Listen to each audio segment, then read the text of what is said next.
Confidence program around, so we can take great care of you and your vehicle. Visit Buy Here Pay Here USA in Cleveland and Dayton, or go to buyherepayhereusa.com. That's buyherepayhereusa.com. No dealers allowed. Jackson Catnapper, family owned and operated in Cleveland since 1933, offering the best with over 70 styles of recliners, sofas, electronic lift chairs, full living room packages. Call Mike now at 961-7239 because Jackson Catnapper now offers sales to the public Every Saturday. That's right, every Saturday. from 8 in the morning to 1 in the afternoon. Or call Mike at 961-7239 or go see him Every Saturday. at 1911 King Edward Avenue, just across from the main plant. Jackson Catnapper, family owned and operated in Cleveland since 1933. 961-7239. No dealers allowed. Looks like we'll see partly sunny skies by the afternoon. Today's high near 51 degrees. Overnight tonight, down to the low 30s. And then for your Sunday, partly sunny skies on tap. The highs tomorrow afternoon, 51. That's a look at your weather forecast right here on Whoop FM. You are listening to WOOP-LP, Cleveland, Tennessee. Whoop FM is a broadcasting service of the Traditional Music Resource Center, and we play America's original music. Where'd the old town go? They moved it all north of here in a shopping mall.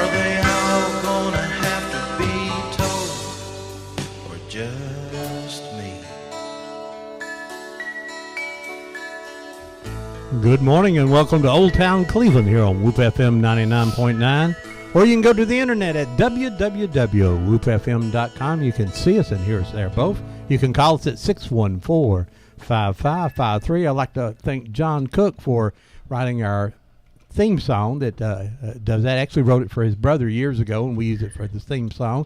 And about 10:30 this morning, we're going to do something, P-Dab. We're going to play the world premiere of a song that John wrote for our Dirt Track documentary. He wrote the original music for the whole documentary, and we're going to play one of the original songs. About First time 10:30? it's ever heard in the world. Well, that's good. Right here. Yeah. And Deb, good morning. How are you? My lovely wife. There you go. It is a privilege to say that. I used to say it was in my contract, but I got in trouble for that. Not with me. But Not with me.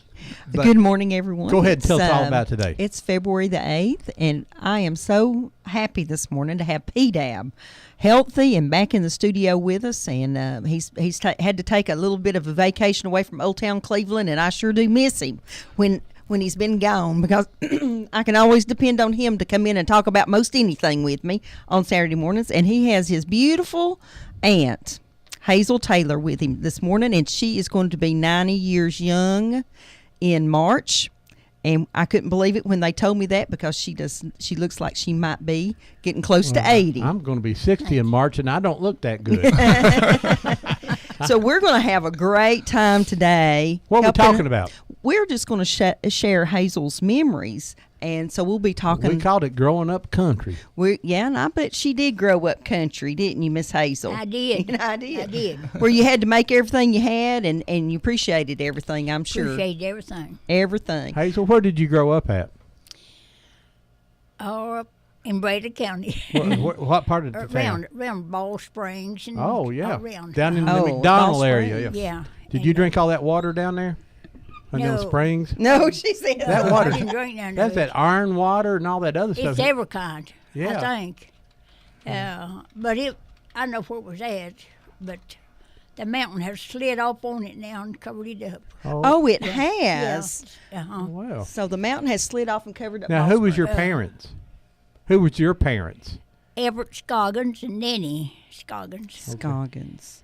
She was a Ramsey. A Ramsey. Yeah, Okay. my mother was a Ramsey. Okay. Boy, those are names that go way back in Bradley County. Yeah. Oh, yeah. So do you know when your family came here? Well, they was raised here. Yeah. They just been here as long as anybody can remember. What do you think, Yeah, P-Dab? yeah.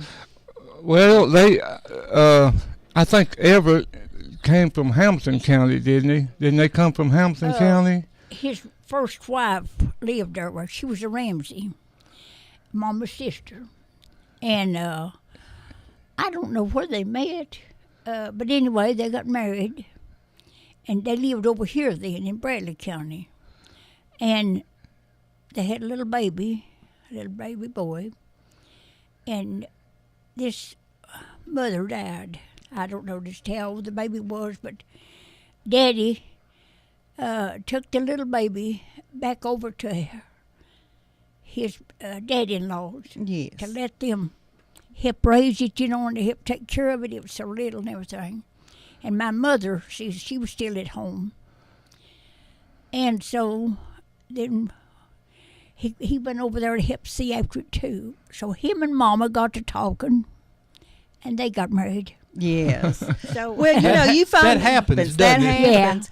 Well, I'm sure that she raised that child just as her own, it's- since it belonged to her soon- sister. It died when it was a Oh, baby. Yeah, gosh. he passed away too, Oh, and it was just so sad. And so Daddy lived in Bradley County from then on. And okay. he married Mama.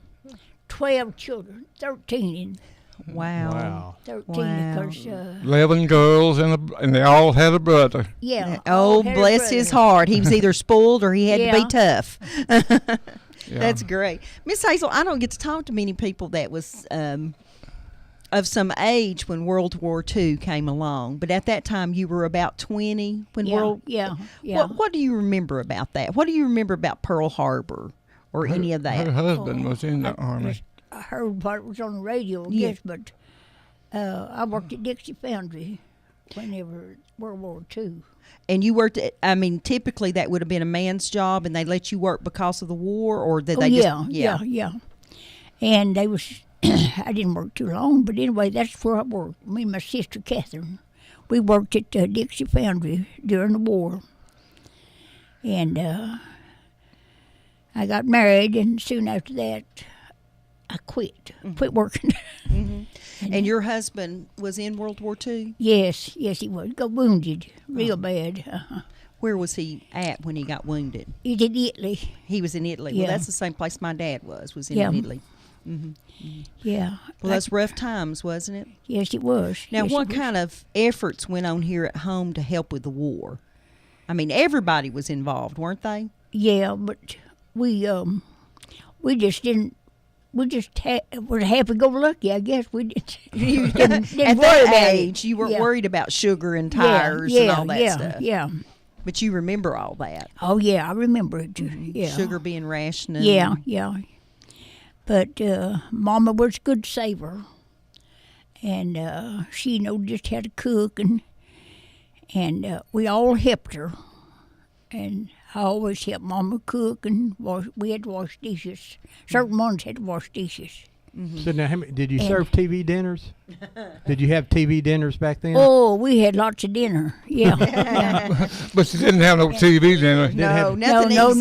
TV dinners. Did you raise hogs and have your own cows? We did. We raised our own hogs, and helped kill them, helped scrape them. We've done everything like that because we had to. Yeah. And then we'd help Mama, when they started cutting it up. But they always wanted that old head. Like South Meat. South meat. That's some of the ugliest stuff to look at. Yeah, it's not nice, but I had to get them eyes out. But I didn't mind it. And Well, that's how you eat. but Well, I just always liked to cook. And so we miss Mama when she's gone, but she taught us a lot. now, Hazel, did when you first was born, did you have electricity? No. How old was you before you ever got electricity? Oh, we used to, You was already gone from home before just- they got electricity, weren't yeah, you? we lived where Margaret Uh-huh. was. It's a long time. So your whole childhood, no electricity. And no, we didn't have no electricity. And we were so tickled when we heard the wars was going to be coming on up there, to Ball Springs. And we lived just right past Ball Springs where we lived. And that was our home place in the corner of the road there. And so one day the lights turned on, and we were so glad. First thing Daddy done was to get a refrigerator. Oh, yeah. yeah. So now how did you keep things cold? Did you have a spring house or something? No, we had a spring, but we had to carry the milk and butter and stuff up a trail to the spring. Set it down in the And spring? it was real good. We could see the water boiled up through the white rocks and everything. Matter of fact, And our cousin, her nephew, they still use that spring for their home use and everything. Oh, good. yeah, Uh-huh. yeah. And I can remember going down there being. And Faye used it too, I reckon. And they would be all. They never went to the spring house without by themselves. They would always be 2 or 3 go because it was so far away and so secluded back in there that you could hear them singing. They would sing going and a coming. They would echo that whole valley. Well, they of didn't singing. have radio. You had to make your own song. Well, I think they sang because they that would keep the varmints away from them. we always worked together on everything. Everything. Well, you had to, didn't you? Yeah. Somebody here on the internet wants to know, do you remember them gathering newspapers during the war for like a paper drives? I remember people talking about metal drives, but you don't remember the newspaper drives. No, I don't remember. They had drives about everything, really. Yeah, it's just you collected it. That's when we invented recycling, I think. Hazel, when when did you do the pigs? I mean, when did you slaughter pigs? When what? When did you slaughter the pigs? Oh, when it got cold. Cold, yeah. See, everybody, people thought you could do... it had to be cold enough in November most of the time. Why was that, P-Dab? Well, you had to kill them in the cold weather so they would keep in the smokehouse. If the temperature gets so high, the meat will spoil. And they just put the smoke into the smokehouse, and the cold air outside was keeping it cold white cured. Okay. Daddy always salted his down, and he built a little table there, and he laid them middlings and hams and all in there. And then when they stayed so long, he took them out and hung them up. And all Mama had to do was just go in there and cut her a big slice of ham off and cook it for breakfast. So there now, you go. Yeah. In the smokehouse, what kind of wood did you use? How did you make the smoke? I know. He was already there, just a little old building. I said, but what kind of wood how did you make the smoke without fire? No, we didn't have no smoke. A lot of people that was didn't. just the name of it. Oh, okay. Yeah. Well, some people did smoke it. Yeah. And what they would do is they would build a fire right in the middle. They would use hickory wood and corn cobs and things like that. And they would get that smoke smothered down to just a smoke. They never would let it blaze up. They just kept it coals and kept smoke coming. And that way it would season and flavor the meat. But everybody, like Hazel said, didn't smoke it. That was just the name of the building. I think Daddy got smoked salt too and put on there too. I don't know. And you could But then we had to cut that meat up the night we killed the hogs to make lard. And we rendered the lard. We had to cut it in little pieces, put it in the wash pot.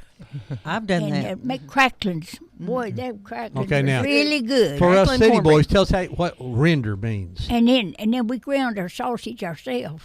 Oh, yeah. And your dad had flavors that he put in there. Oh, seasoning. yeah. Daddy know just how to put the flavors. I helped lard. do that one time. I helped kill a hog one time. My uncle had a little farm And down then here. we fried our sausage and canned it. And put it in canning jars. You could turn the jars upside down and let the grease go down to the lid, and that sealed it up too. We've done all that. Country girl can survive, can't she? Oh yeah. They And then Daddy would they called them holding up the turnips. But anyway, he fixed a little shed like on the ground beside the smokehouse. And he would put straw in there and our turnips. He'd pull them up and cut the top off. And them turnips would stay there all winter and not freeze. And he know just how much cover to put on, well, I guess he put dirt too. I don't know. What about potatoes? Where did you keep your potatoes? I think he had same way? built them in the building or somewhere. Okay. Pumpkins too, probably. I was always Yeah. down in my grandfather seen potatoes down in a little shelter down in there. Little cellar. Yeah. They call them cellars back then instead of basements. But Yeah. they would just dig out a hole under the house, and that's where the Well, I believe that's where we kept some of ours. under the house. Yeah. All right, now, Hazel, this is something I used to watch my grandma do, and I want to ask you this question. She'd get ready to make biscuits. She didn't have no canned biscuits Yeah. or frozen biscuits. She made her Yeah. biscuits, Yeah. and she'd sit there, and she made a little pocket in the middle and poured the buttermilk in the middle of that pocket. Yeah. Why'd you do that? I done that too. Why? It's just the right thing to do. So the milk wouldn't run everywhere. Okay. Well, I thought you wanted to mix it all up anyway. Yeah, you do, but you got to work it up Work to it that. in, all right. You put your shortening and your milk in it. If you didn't, it just run all over the place. Mm-hmm. And you just work it like this and just keep getting bigger and bigger and bigger. And then I made it out like this. Rolled it out in my hand. Mm-hmm. Oh, I watched my grandmother do that And- many times. And Mama, that's the way Mama made it. And so I cooked a lot like she did. Well, now, my grandma made these great biscuits. My mom did not learn that lesson. Bless my mom's heart. She's a great... If you'd have hipped her, you'd have known, wouldn't you? Right. She was a great cook. I Yeah. mean, she'd cook about anything else, but the biscuits, she never got that down. Well, I mean, when the biscuit's so bad you throw it out and the dogs don't eat it, you know it's a bad biscuit. I can have a pan of biscuits made just a snappy finger nearly. Okay, let's say that Miss Hazel, you're getting up early in the morning as a child. What kind of breakfast would you have? Oh, we would have gravy Oh, gravy, yum. and meat and eggs and biscuits, the whole thing. And jelly, homemade jelly. Homemade jelly. Homemade jelly, yeah. Oh, apple butter. Yeah, anything like that. Yeah. Every morning was good breakfast, every dinner, and every supper. We had 3 meals a day. And you didn't tell your mama you didn't like something, I guess. I don't guess. When it hit the I guess table, we- you were thankful for it. Well, now, during the summer, though, you had to go out and work the gardens and We pick did. the fruit. We worked in the field. We helped Daddy all the time in the mill. What in all the did field. you what all did you grow? He growed cotton, corn, Watermelon. and we always had a big garden. And then he sowed. He bedded potatoes. We had our potato slips then. He sowed tomato seed. We had our tomato plants to set out. So he knew just how to do it. Now, did you grow corn?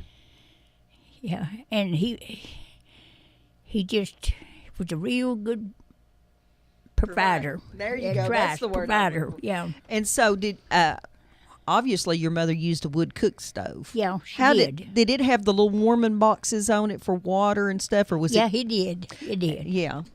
And so she could warm up water and keep Yeah. the biscuits warm. And did she cook biscuits every day, or did she cook them up and keep them? Oh no, she cooked them every day. Okay. They was eat up. There was there was none When left these for the. grandchildren come in, she had to really cook. Yeah, we would always go down and we would hit that warmer. We'd always want a biscuit and something on it. Yeah, and Hey, we never turned nobody away. Never did. No. Never did. Nobody away. Everybody, and these grandchildren started coming in there, and we'd look forward for them coming home every Sunday. Yeah. And through the week too, if they wanted to. now you had We lot had a of, happy home. Did you had a lot of pigs, but how many cows did you have? Oh, about 2 or 3. And that's just for the milk. Yeah. You never had any for beef? I mean, No, for steak? And I helped milk. I'd go Mama up to the barn and help milk. Hazel used to plow mule, didn't you, Hazel? Yeah. Yeah. And har, with this drag har. Mm-hmm. But Well, when there was that many girls, the girls had to do the yeah, field work. yeah, we just had to get ready in there and help too. As we got old enough, we had to go to field and work. It'd be hot, but we had to go anyway. Mm-hmm. I mean, it'd come a shower of rain. Daddy'd say, "Well, we better go to the house. It's going to get wet." Well, we thought we was going to get out of working. No. When that little shower of rain would get over, he'd say, "Well, we better go set potato slips out." Yeah. Our Ground's feathers nice just and dropped. But we had to work all the time like that. But we was treated good, and that means a lot. Now, living down in Ball Springs, how often did you get to the big city of Cleveland? We didn't go to town much. And was that a treat when you not, did not get till well, the older ones would go, but us younger ones, we didn't get to go much. And then when we got older, we went, but Now, how did you get to town? had to catch us away. Catch Catch you away, away. yes. So you didn't have a car. Yeah, no, he didn't have no car. And I don't think he ever learned to drive, did he? no, I don't guess he did. What year was your daddy born? What? It had to be in the 1800s. Yeah, It was in the I don't remember. 1800s. yeah. Yeah, because But He was 66 when he died, and I was born on his birthday. oh, that's nice. That's Yeah, I nice. don't know. Somebody here on the internet wants to know how you got your clothes. How did you get Mama made them from? Where did she yeah. get the material? flour sacks. From the flour sacks. I have still got the one of the shirts that she made me when I was a baby. I've got it in a frame. All right. Is it? What does it look like, P. Dad? It's a little straight shirt with two short sleeves on it and buttons up the front. She cut it out and fitted it to me and made it for me. And I've got a picture of me with that shirt on. Oh. I've got it and the shirt side by side hanging What a on the wall. treasure! That's What a great. treasure! So when did you get your first store-bought dress? Oh, Lordy, I don't know. I was getting older. When you're married? I really didn't know. Well, I guess I got it before then, but I don't even know. What about school, Hazel? Did you go to school or Yeah. Where yeah, did you go to school at? Moore's. Moore's Church. Yeah. I mean Moore's Church. Moore- Moore's Moore's- School. Yeah, Moore's school. Who were some of the kids that went to school with you, Miss Hazel? Who are some of those mean little boys that you'll never forget? I went with all the orphan boys. All the Yeah, orphan from the home boys. orphanage there at Ball Springs. Yeah, well, it was close to it. But anyway, my oldest sister was one of the matrons there. And we just learned to, well, they just felt like our kinfolks. You know, we went to school with them, went to church with them. And so we just, Yes. they were with You know, them. that that was the back orphanage at- where Mr. Lackey's farm is? Yes. Yeah, Yeah. that's where it's at. Yeah. And so they had reunions Yes. a few Sundays, a few years ago, and the boys would come in, and it just seemed like our brothers coming in to see us. That is And we would wonderful. just hug each other, and we were just really glad to see them. Mr. Lackey went through a lot of effort to save the spring house there. Yeah. The Little Yeah. Rock spring house. And two of the boys that were little bitty when that rock spring house was built came to the reunion Yeah. and reminisced about remembering going out and hunting those rocks that were on the building and carrying them there. Help build it. And help build it. That And he's building's gonna- still there, too. Yeah, I think he's trying to redo the potato house now too. Yeah. Yeah, it's she got a lot of stories to tell. She's Been around. been around a long time. Well, I'm loving listening to you talk, Miss Hazel, because you sound just like a bunch of my great aunts that I haven't heard their voice in a long time. So it's so nice to hear you. And we would get our lessons every night. We'd set the lamp down in the floor. We'd all gather around that lamp and get our lessons for school. So did you have the little blue-backed spellers and Yeah. So you basically had a reading book, a spelling book, Yeah, and a and geography. We had a geography. yeah, Yeah. yeah, and that's very Yeah, interesting. we just. Who we was had your it- teacher, Miss Hazel? Oh, Miss Gussie was one. Miss Gussie. Yeah, and I don't know. You had a man teacher, didn't you? Yeah, I had a man teacher. What was his name? See, my kid's name was Steele or something. I forgot. Just Okay. what. But And where did you go to church? I've always went to Bancroft Church. of And God. still going, huh? Still going to the same place. That's I interesting. guess you're about the oldest member down there, aren't you? Yeah, I am. I would think so. Yeah. I would think so. And so was the church moved at some point? Yeah. It started just in Bryce Bancroft's yard, just over there in the community. They just meet together because there wasn't no church nowhere. And then they built this little tabernacle.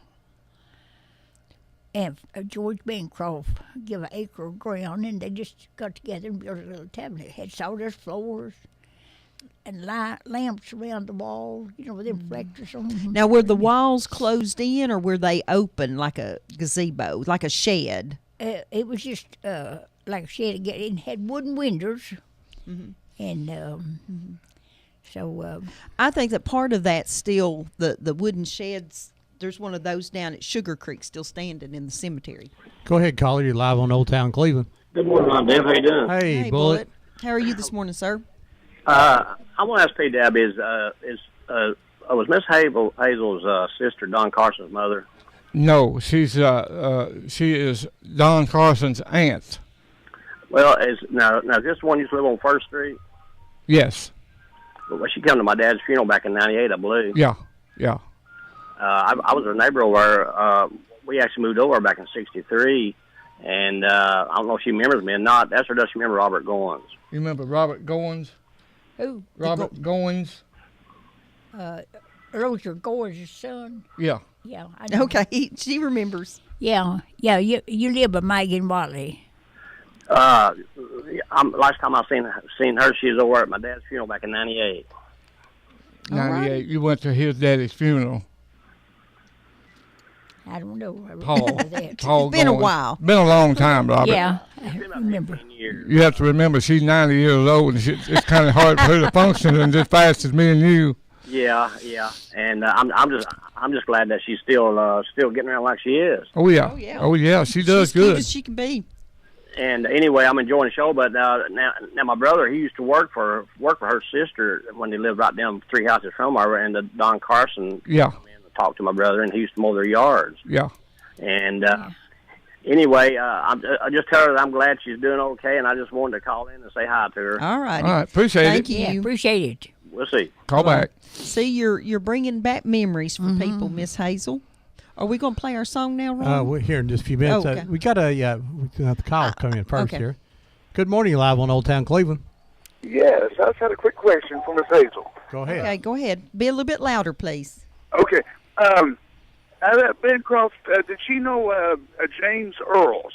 James Earls. Yes, yeah, he was my pastor. Oh, man, I married his youngest daughter.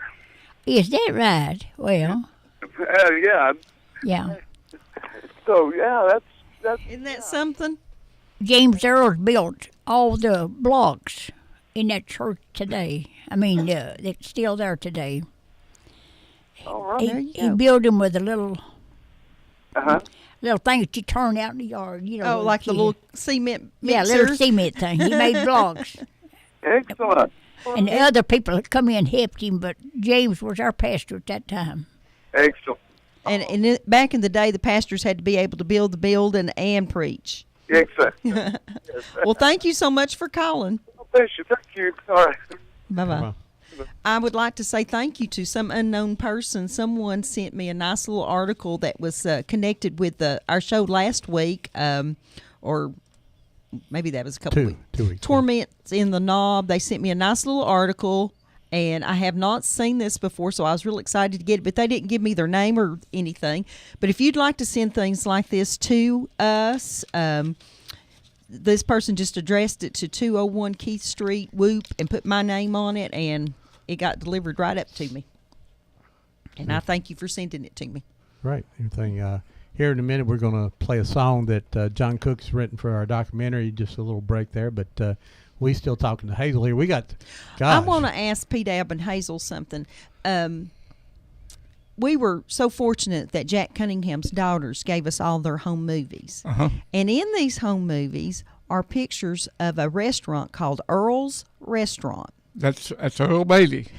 That's what I was thinking. And when I look at over on Wildwood Avenue. was it on Wild? I think you're right. I think because I It's can right there see. that's where Superior Grocery is now. Okay, because I can see buildings that I kind of recognize in them, but this is from the mid 50s, and the cars are just all pulled in any which way on the lot. And there's a young boy with one of those white paper hats on delivering food to the cars and stuff. And I just went crazy when I saw it. And then by chance, that they had caught a picture of the sign that says Earl's Restaurant. So that was Earl Beatty's place. Earl Beatty. Earl's Barbecue. Earl's Barbecue. And boy, and my son-in-law and daughter have the original sign, neon sign. He was the first one to have a neon sign in Cleveland that's got Earl's Restaurant on it. Still lights up. This is one that the one in the picture looks like it's made out of enamel and has the black painting on it. I'll have to look for that neon sign, but it doesn't look like there's a whole lot of electricity around there. On the little video that Kevin Tinsley sent me, it has what was the name of that? New Way Grocery. New Way Grocery. New Way. That was my uncle, Bobby Tinsley, married my dad's sister, ran that out there. And we got a video of that now, and I'm running around in the parking lot. So it was hard to recognize a skinny person, though. Yeah, a little guy. Yeah, I kept saying, "That's you." He said, I said, "Yeah, that's you." Yeah, my ears were that big back then. Good morning, you live on Old Town Cleveland. Yes, who? Must be Miss Ella. Hey, I done something stupid, boy. Again? But you won't believe this. You'll think I'm sweet. My neighbor put a picture on my phone, and she said it was Mark. And I had him mixed up with Mark. Well, I hadn't seen. Yeah, I hardly ever get to see Mark, and people change. I gotta take this off and fix it. And I showed it to Mark last night, and I said, "I'm sorry, Mark." I said, Oh, Miss Ella. I know. I'm in the house at the emergency room right now. What are you doing in the emergency room? Well, you know what? I thought I had kidney problems, but I drank 2 or 3 beers last night, and it didn't help my pain. So I got a cab over here this morning, and they said my blood work's all right, but they'll probably have to give me an X-ray. They're going to send you to detox. Well, now, if you have pain, 2 or 3 beers ain't going to do it. You're going to have to drink 6 or 7. Hey, you know what, though, Lord? What? I danced and it didn't hurt me. That's probably what it is. You have to remember you're getting a little older, Miss Ella, and that dancing and beer drinking is going to catch up with you. Oh, I hope not, because I want to dance the rest of my life. Well. Anyway. All right. Well, thank you, Miss Ella. Hope you get to feeling better. Okay. Bye. Bye-bye. Okay, we're going to take a few seconds here to play you a song that's going to be on our Dirt Track documentary, and we'd like to thank John Cook, who has been so generous with his talents. He wrote the song, played the music, and he sings it. So I hope you enjoy it, and we'll be back with you in about 3 minutes.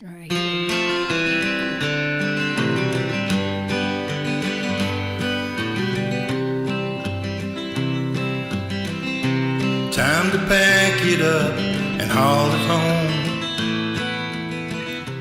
Didn't do that well tonight. A few more scratches and some aching in these bones. That's all right.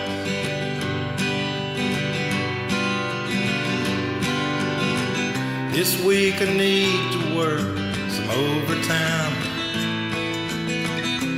Take the wife out Friday night.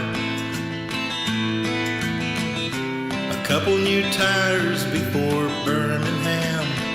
That would be alright.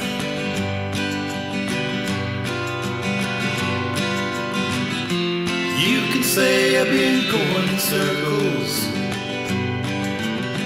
Not many right turns in my life. Never catching up to the dust I left behind. But that's alright. That's alright. It's dirt track life. Smelled like gas since I was 17. Under the hood most every night. Spend more money than I could ever win, but that's alright.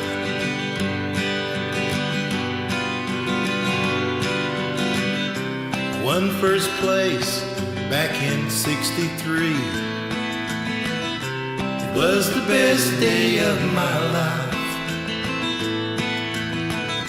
But one more best day before I kissed the ground would be alright. Yeah, it'd be alright. You can say I've been going circles. Not many right turns in my life. Never catching up to the dust I left behind. But that's alright. That's alright. It's a dirt track life. Da da da da da da da da da da. La da da da da da da. La da da da da da. La da da da da da. La da da da da da.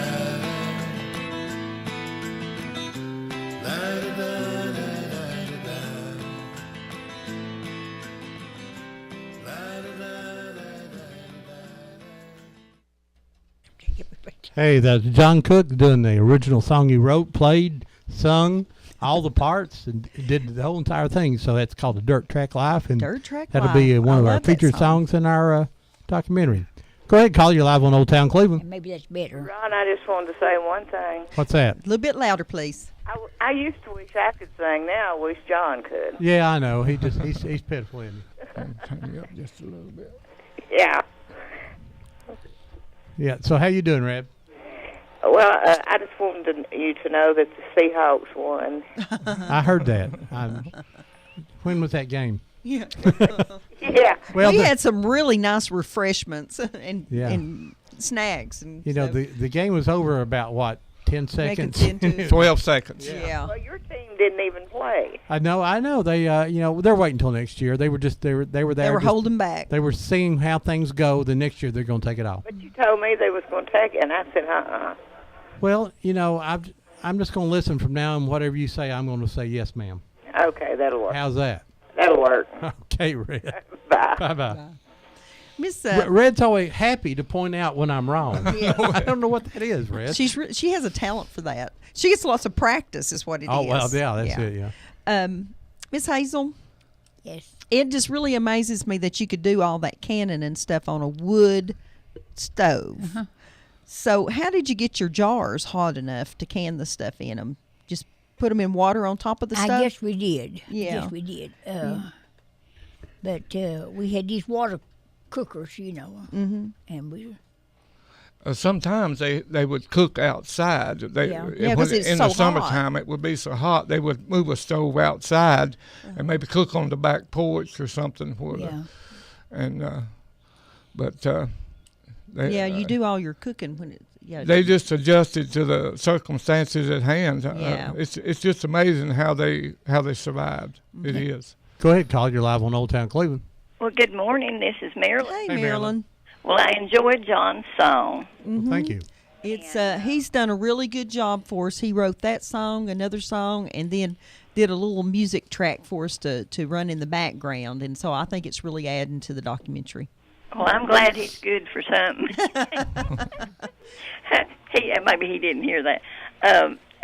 You were talking about that Earl's Restaurant. Yes. There's a picture of our Aunt Helen car hopping somewhere, and I believe that picture was made at Earl's Restaurant.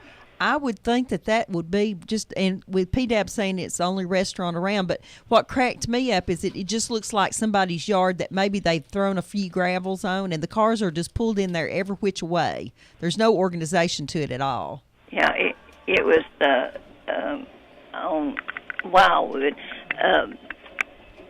I think that was one of those places that you could go and get the little small hamburgers, 12 for $1.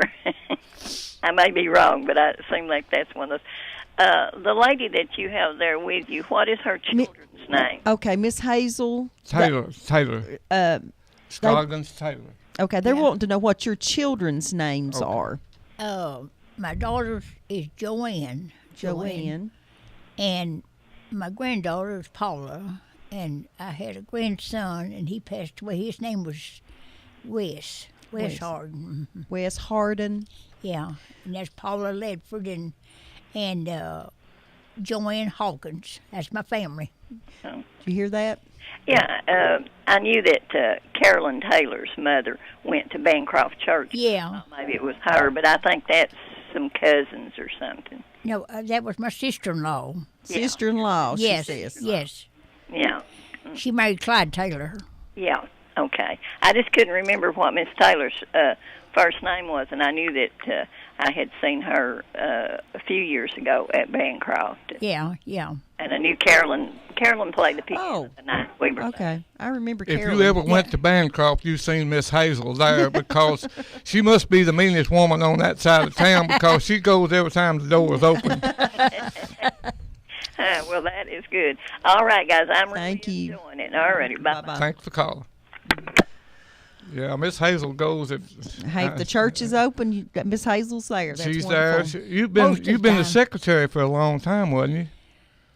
In May, it'll be 50 years. 50 years. That's Been the church secretary. She is. I'm secretary of the Sunday school. There you go. So I mean, For 49 years, and if you're talking about a small country church, you've got one down there. They still take the roll, call their name, and everything every day, don't they? That's every Sunday. When the roll's called up yonder. Hey, good morning, caller. You're live on Old Town Cleveland. Ron, this is Doyle Farmer way out on Pleasant Grove Road. Hey, Doyle. Oh, yeah. Good morning to all of you enjoying the show. I bet Miss Hazel could tell a story on you. Yeah, I know 2 or 3 on her, too. But anyway, y'all were talking about that country Sawmiller's breakfast earlier, and you didn't talk about that good cow butter and molasses, and she has some stories about that country butter and making molasses that she could probably share with you. And also, she told me the other day that her dad was a peddler, and that was a new one on me, so I'd like to know a little more about his peddling. Okay. Now we know where P-Dab gets his peddling abilities from. Yes. Okay. Thanks, Doyle. Thank you, Doyle. I always like to have Doyle on our show, all right. too. I don't remember him a peddling, but we was told, because that was in our younger days. But he peddled in a wagon. A rolling store. Yeah, for his brother, Eli, that worked, he had a store at Oodwall, his brother did, and he worked for him. And he would go around with this wagon and mules, and he would gather butter and chickens, anything that they had to sell, he would buy for them. And he would look at the butter. He said he could just tell if they put their hands about that butter, it would be greasy like. But he said if you didn't, it was real good, firm and everything. But anyway, he done that for a long time, I think, and but I don't remember all of it. But I've been told. Mm-hmm. Now, when he bought the chickens, did they do trading or? Yeah, he would buy them and then maybe sell them to the next person down the road. Yeah, and or take them on to the store. I don't know what he done with them, but now P-Dab will be out in that new pickup truck next week trying to peddle chickens in the neighborhood. My wife has given me instructions: do not haul junk in this truck. So they also had a sorghum mill. Yeah. And they would raise sugar cane in the summer and strip it in the fall, and take it to the mill and make it and sell the molasses after they got done. He was known for being able to make the best sorghum molasses in this part of the country. It tasted like honey. So it was the difference in the sugar cane he grew, or was it the difference in how he prepared it? It was how he made it. Okay. It was how it was cooked. Yes. Do you remember Miss Hazel seeing them extract the juice from? I had to help all that. She fed it. Miss Hazel and I both are making our hands go round and around in a circle because we're seeing that horse or mule or whatever it was. Yeah. They've still got the mill. And Daddy would, he first would build a furnace to set the pan on to make let the juice run in. And the pan was a big, long pan. Big, long copper pan. Yeah, and it had sections in it. And he would fix the mill where the pipe would run. And he had a big wooden barrel that he let the juice, when they put it through the clogs, run through into a big barrel. But he had a cloth over that barrel to strain it. It's old green juice. Green juice. And it would go through that little pipe down into where that pan was. Mm-hmm.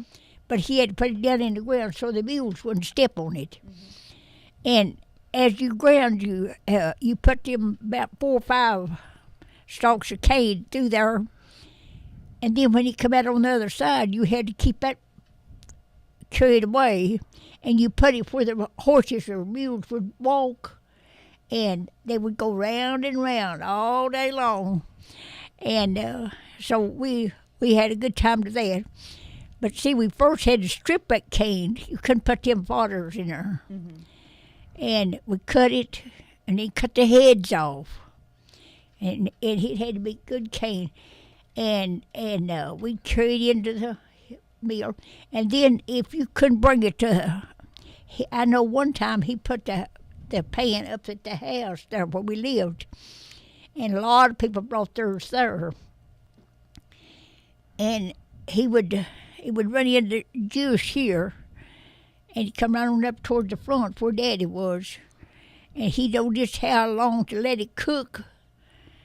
And when it got done, he would have a lard can sitting here and pull the little spout out of the pan and have a cloth over that lard can to strain it. And it was really good syrup. Now, do you mix anything with it, or is it just plain syrup? It's just plain natural. syrup. The way that pan was it's not made, fattening at all. Yeah. No, the way that pan was made, it was made in sections, and they had what's called stirs that they stirred it with. It would take maybe 3 or 4 to man the pan, and one would take it down, and it would come through a trough on this side, opening in the divider, and the one on this side would push it over real slow, and it would come through a divider on the other side. And when it got to the other end, it was made. It depended on the fire you had under it. I'd like to see that. Somebody had to stay there and skim the old green skimmings off. Yeah. And put them over in the garbage can. Just throw them away. Just throw that away. Wow. And it was an art to make that sorghum, and it wasn't everybody that could make it. And people lined up to get it. I'd like to have a good homemade biscuit and sorghum right now. Yeah. I'd love to have a gallon. And then he would move, if you couldn't bring your cane there, he would move the mill wherever there would be something. That community would bring all their cane in. He certainly was a provider, wasn't he? Yes, he was. Yes, his pay was so much of the sorghum for. Mm-hmm. Yeah, he took that. That's why you didn't miss the sugar during World War II. Go ahead, caller. You're live on Old Town Cleveland. Hey, good morning. This is RD out here. Hey, RD. Are you enjoying listening to Miss Hazel this morning? I am. That just brought back a lot of memories. When I was young out in western Tennessee, I used to watch, there was a sorghum mill out there, and they were still doing it that way. I used to go watch them. Yeah, I remember going to the Smoky Mountains up there to that little village close to Cherokee and watching them do that. That is cool. Now, the mill, is that, if you go out Harrison, right toward Mahan Gap, right as you're about to go up it on the left. There's a place that got damaged by the tornado. That mill is sitting in that yard. That's a sorghum mill, isn't it? Yes, that's the same mill right there. I saw that years ago. It was sitting up in a little different place, and when Yep. I drove by, I told my wife, I said, that's a sorghum mill. And she's like, how in the world do you know it's a sorghum mill? Yeah, about having a lever up here. He made that. Let the horses go around. I'm sorry, man. That mill is actually, if I'm not mistaken, it's listed on the old map of Bradley County, the Civil War map. Uh-huh. Oh, is it? What do they just call it, a mill, or do they have put a name with it? Just a mill, if I'm not mistaken. I'd have to look at that map. See, that would have been really important for the soldiers to know too. Yes, well, that's interesting. I knew I was right. I didn't want no thinking about it. I knew I was right. That was a sorghum mill. Yeah, that was the mill we're talking about. That was the mill that Miss Hazel helped run. Yeah, I remember them old silver lard cans. Granddaddy would bring them home, and Grandma make biscuits or roll them biscuits out over and over. They'd be so flaky, and just come apart. And like Jerry Clower said, you stop so hard you sling the plates off the table. They made them out of pure hog lard. They didn't make them out of shortening. It was hog lard. And it was flopped them so hard. A lot of memories. That Yes, sir. Fresh cracklings. Granddaddy would bring home crackling meat. We just fry Oh yeah. stuff like that. So, well, I'm really enjoying this. Thank you. Enjoy it. Thank you, Bye-bye. RD. Well, my mom would make her cornbread. Half the pan was cracklings and half the pan Yeah. was plain. But now I always went over on that crackling side. Mother made it like that. On the internet here, Dan Gilly, former sheriff, said that Mary is your sister. Yes, Mary. And she worked at the jail. It's his and mother. Yeah, and said the biscuits is probably what helped him get through every day, because back when you didn't make a lot of money, the only thing they had to eat was what Miss Mary cooked in the kitchen over there. So he said, and her biscuits were good. They were. Yeah. And I go, think about homemade Yeah, she- biscuits and sorghum and Miss, some fresh ham. Miss Hazel, what'd your dad do with his corn? Was there a meal that he took it and had it ground? Yeah, he did. Microphone. All right. No, I want you Uh, to the microphone. She's fine Oh. there. Anyway, The when we had the cornbread, we shelled the corn. We put a quilt down in the floor. This don't sound good, but or a blanket or something. And he poured a big sack of corn out on that, and we sat around it and shelled that corn. And he put it in a sack and put it on an old mule's back, and he went up the road to the mill. And where was that meal? It was on White Oak Road. On White Oak Road. Sammy Jones, I believe, was the Sammy man. Jones. Okay. And he ground that meal, brought it back. That's what we had our cornbread. Now, seeing Miss Hazel here today is just, I want to say that if you have an Aunt Hazel in your family that has great stories and you can convince her to come on the radio, Miss Hazel will tell you that it's painless. And then we churned from our butter, the meal, we churned it ourselves. And we had plenty of buttermilk, plenty of sweet now, milk. did you have a daisy churn or did you have a churn No, that with a we had one, plunger? and I still got mine. Just in case. Oh, Yeah. I used to see that in my grandmother's house. I always thought it was a cool looking piece of this big Equipment. thing, but I never actually watched them do. We butter. had a daisy churn, and I would love to have one now. I guess a what gallon would About that 2 be? gallon. About a 2 gallon Uh-huh. churn, glass jar with a little handle Yeah, on it, with a I've little got wooden one. I've paddle. got one. This was Now- four. This was about 4 gallon or 5.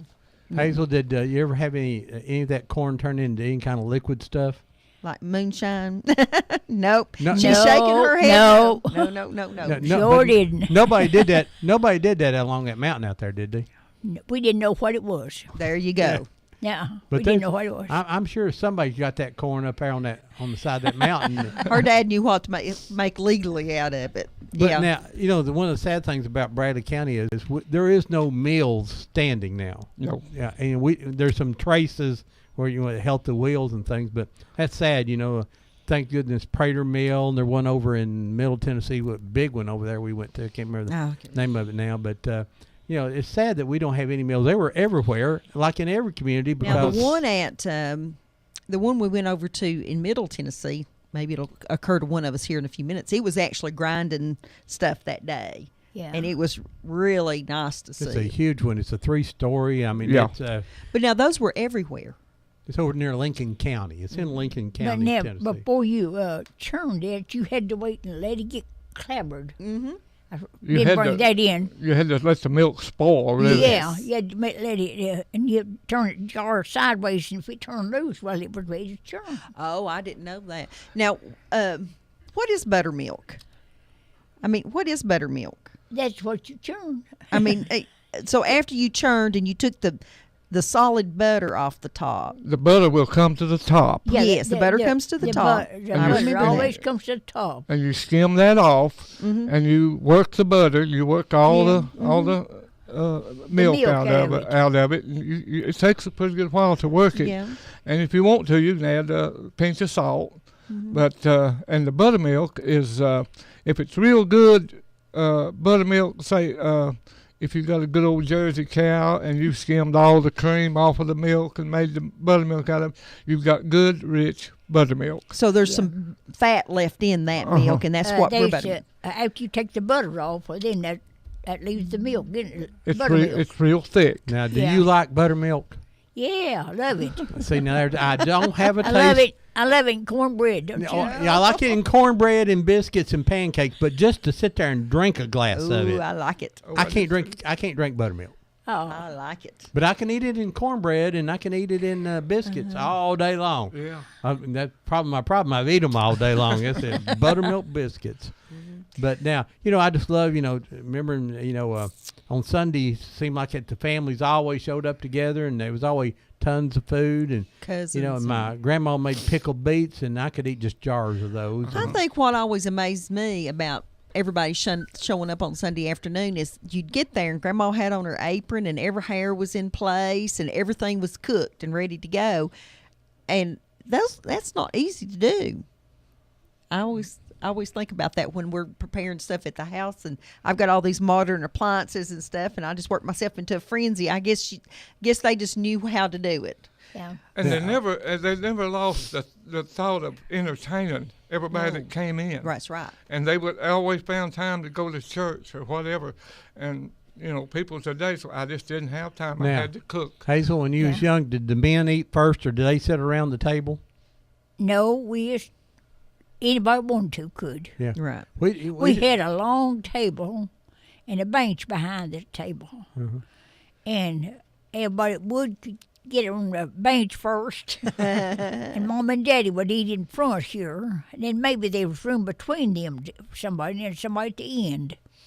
And if somebody had to wait, well, they just fill a plate up and go to the kitchen and eat or somewhere. Yeah, right. Well, see, I was the youngest of all the grandsons, so I had to sit over in the corner while, the big cousins got. But now I can tell all my cousins I'm bigger than every one of them now. Yeah. And so I can get to the table. Okay, Miss Hazel, did your mom always have cookies or dessert in the house? Most of the time, she'd make tea cakes. Tea cakes. Yeah. And she'd get sorghum. Sorghum. We call them sorghum cakes. Some people call them. What about cakes? What kind of cakes did she make? She made chocolate cakes, coconut, just any time. And she has made a lot of she'd have biscuits left. She'd make cold biscuits and pour blackberries over that, sugar, and you sweeten them down. I'm going to have to go to dinner here real soon. That's real good. Put a layer of biscuits and a layer of berries and a layer of sugar and then come on up to the top. Oh, my. A lot of time we'd go to the table, we'd have that. Miss Hazel can make a coconut cake. It's 10 inches tall. I love it. And it's unbelievable.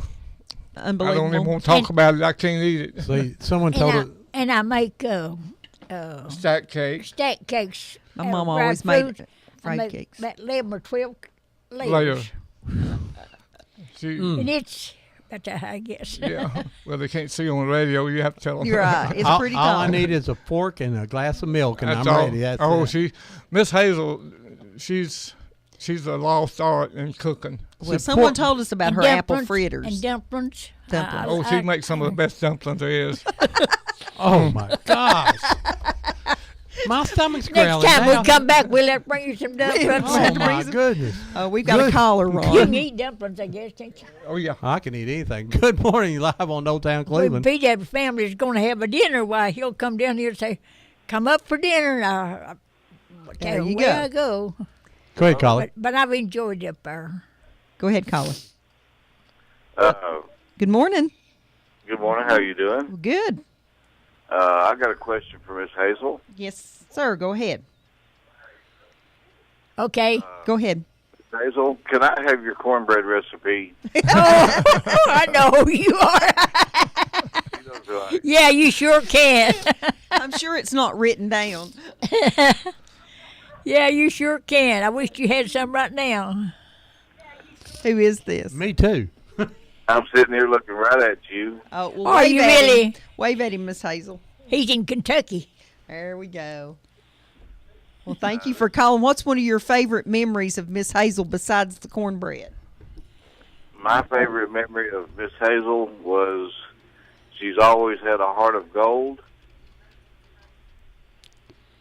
She's always had a heart of gold, and she was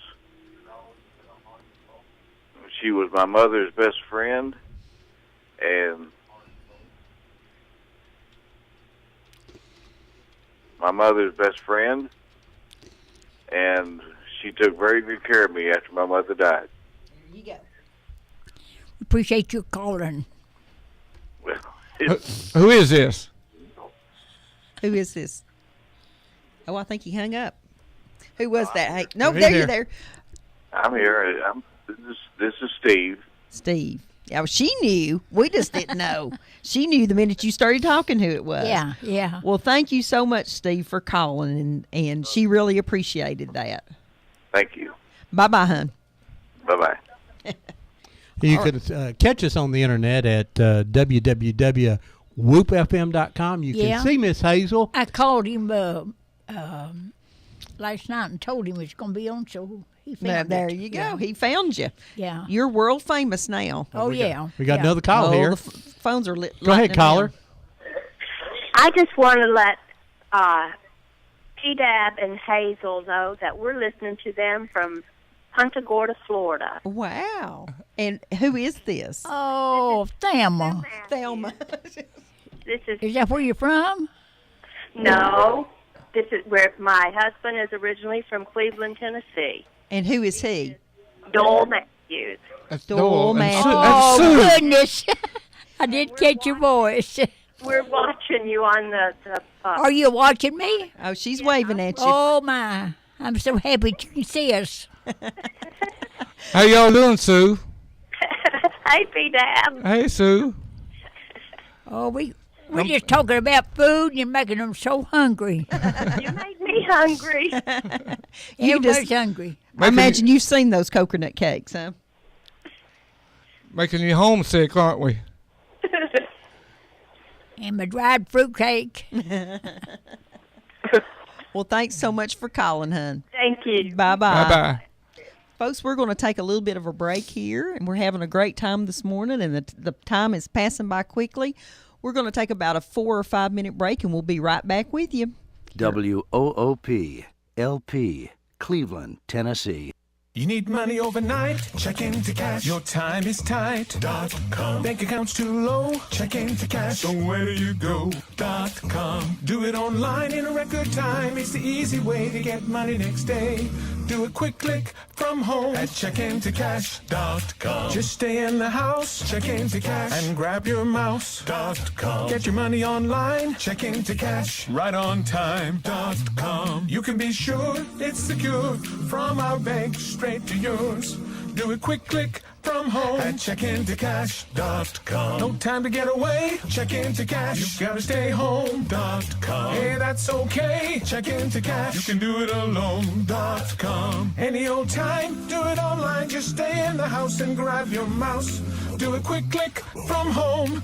Get your money overnight at the right website. Do a quick click from home. Go to checkintocash.com. Wheeler Technologies has moved. Visit them at their new location at 490 Grove Avenue Southwest next to Bradley Rentals. Same great folks, same great service with a better location to serve you. Call Wheeler Technologies for voice, data, and security needs at 664-TECH. That's 664-8324. And remember, depend on Wheeler Technologies for the current time and temperature every day at 476-1111. Tennessee Alarm Contractor C1750.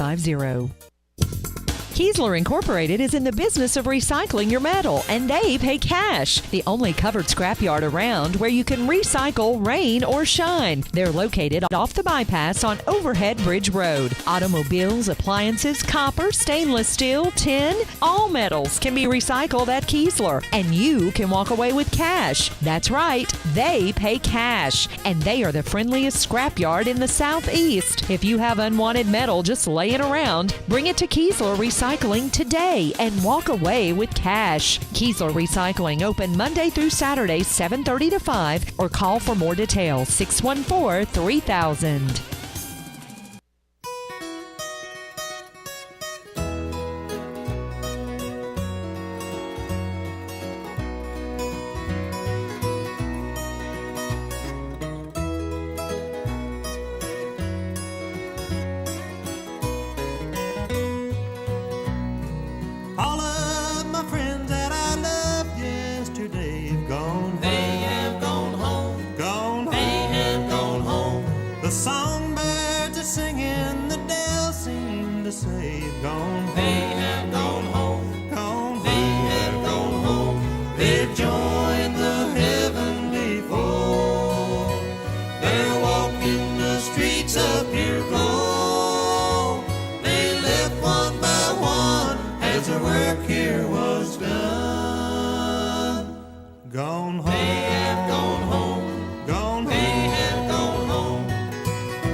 Welcome back to Old Town Cleveland here on Whoop FM 99.9, or you can go to the internet at www.whoopfm.com. You can call us here at 614-5553. We're talking to Hazel Taylor and P-Dab Matthews here, talking about just growing up country just a few years ago. And that song we played, Gone Home, we play that every week at the break to say condolences to all those people who we've lost during this week here in our community, and they have gone home. We got a caller. Good morning, caller. Good morning. Good morning. You're live on the air. Who's calling, please? Okay, this is Shauna Goins. I am Hazel's step-granddaughter. And she's grinning ear from ear. From who? What do you do? Can you believe she's on here? Tyler. Are you enjoying the show? I am loving it. And what I would like to know is if we can get copies of this, because Hazel has been he heard my grandson's 6, and he heard her voice from the bedroom, and he came running in there and said, "That's Mama Hazel." Okay, there are two things you can do. I'll make a CD of the audio of it, and I'll give it to P-Dab, and he can get you copies of it. But on Tuesday, about Tuesday, we will post this entire program on YouTube, and you'll be able to see and hear her on YouTube anytime you want to. And so you just go to YouTube and type in Old Town Cleveland, and you will see all of our shows listed there. Well, I tell you, Hazel has some wonderful, wonderful memories, and I'm here to tell you she's got that best coconut cake ever. Oh, yeah. You guys are starving me to death. Yeah, you got to try the cake. My stomach is growling. I can just see the spread that she would make. She makes some awesome chicken casserole, too. Gosh. I've never had anything that she's cooked that wasn't delicious. What about the dumplings? I've not had her dumplings yet. Oh, I just... that went out on me. That just sounds good, doesn't it? Well, we're so glad she's here today. We've been trying to get her on here for a while, and the first time she got sick, and the next time we've been having to wait for P-Dab to get his strength back, and we're glad to have him here with us today. She's an awesome lady. Well, thank you so much Sure. for calling. Well, you have thank you anything for to calling. say, Miss Hazel? Good to see you. Good to hear you. I'll see you at that. Bye-bye. Bye-bye. Yeah, bye-bye. Man, if all your family called, we'd have to be here all day, wouldn't we? You We'd got a be lot here of all family day. here. Oh, Yeah. Lord, you don't have enough time in the week. Well, we want to talk to all of them. Well, Good morning, live on Old Town Cleveland. oops. We lost that one. They'll come right Call back here. It's just such fun to have, talk about But that. I'm gonna do my wife Pam just like I did her whenever we was first married. I'm gonna get Miss Hazel to come up to the house, and I'm gonna say, now you can't go home until you show her how to make dumplings. There you go. Ah. Good morning, live on Old Town Cleveland. Are you saying that I'm alive on radio? You're You alive are. on You the are. radio. Who are we talking to? This is Mr. Moore. Mr. Moore? Uh-huh. Okay. What's up, buddy? This is Charles Thompson. I met you at, down at... Oh, yes, sir. Yeah. Okay. Well, I need to get with you. You left me your phone number, right? That's right. I sure did. Just give me a call sometime next week. I'll be calling you, and I'm listening to you, and I'm enjoying your program very much, and y'all keep up the good work. Thank you, Charlie. I remember you too, ma'am. Bye-bye. Thank you, Charlie. Bye-bye. Charlie's down in the 6th District, I believe. Oh, yes. Yeah, lives... We gosh, he was a met barber. him. Where was his barber shop at? My mind went blank, Charlie. I'm sorry. There- Across from Calfee's on Yeah, Spring Place across Road. from Calfee's. I knew it was on Spring Place, but I was going farther down. Good morning, live on Old Town Cleveland. This is Mike Passmore. I'm from Benton, Tennessee. Yes, sir. I love your program. Thank you. And I wanted to say, my grandparents didn't get electricity till 1962. Wow. They must have lived way out. Yeah, they lived in Postdale. It's Oh. next to Ducktown. I know exactly where Yeah, Postdale and my is. dad, when he come back from Korea, went to work for Volunteer Electric, and one of his jobs was to dig pole holes in Polk County. That he helped put up power through there, but they And didn't- what you didn't see was Ron was doing like he was using post hole they were diggers. they actually used post hole diggers to put in power Sure poles did. back in. So yeah, so He had muscles like Popeye. now, are you related to any of those Passmores that sing and pick music? Oh, yeah. Well, I thought you probably were. Yeah, my brother Tim, he played for Travis Tritt. That's right. Yeah, I did know. I knew that a lot of the Passmores and the down there, and Tim had played fiddle for him. Yeah. He played fiddle. He didn't play violin, did he? No, he played fiddle. There's a difference between a fiddle and a violin. I tell you, definitely that Passmore family, and when it comes to music, is definitely one that you always remember around this area. Yeah. But what I want to say is my grandparents had the first refrigerator that before they got electricity, they had a kerosene refrigerator.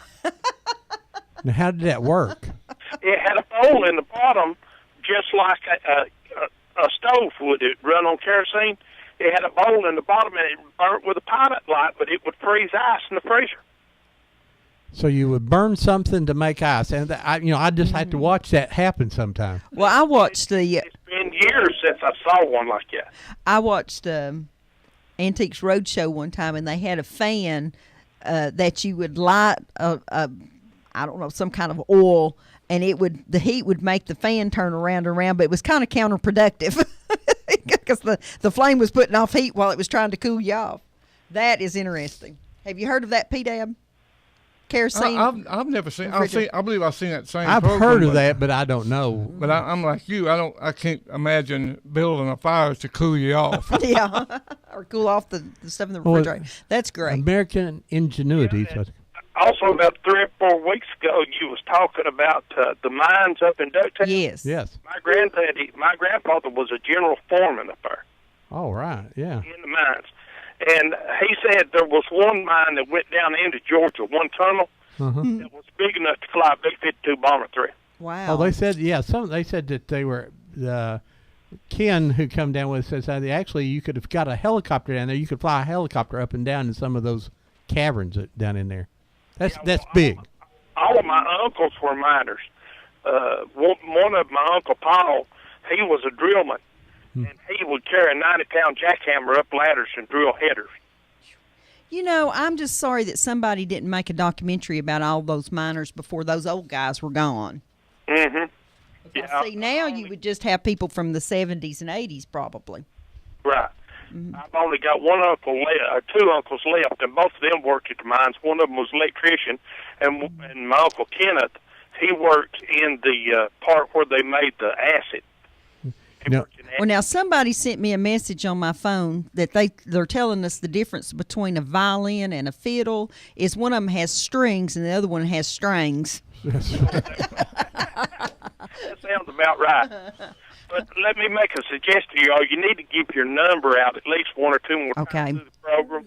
It would help other people that wants to call in, because sometimes you miss the number. You know, you're absolutely right, and I have great intention of doing that every week. We get in here, and it's like being in a spin cycle. But, yes, you're right, and I know it's really hard to find. Let me tell you, see, Deb should do that because I'm having to push the board and change pictures and get tapes ready and things. So I'm working, and Deb just sitting over there. Yeah, that's it. Okay. Well, guy, I really enjoyed it. Thank you. Thank you. Bye-bye. Right, keep listening. Maybe we can get some of those folks to come on and play music with us sometime. I want to mention here real quick, P-Dab, that Deb's book, Confederate Voices, has won a national award for the Daughters of the Confederacy. The United Daughters of the Confederacy. Has given her a book for preserving award for preserving Confederate history. Well, I'm serious. She's y'all, all of you, are doing a good job on preserving this history, and I honestly believe that ESPN should pick up the documentary on dirt tracking. You know, we just hope people come out and see it and enjoy it. Like I say, and it brings back memories.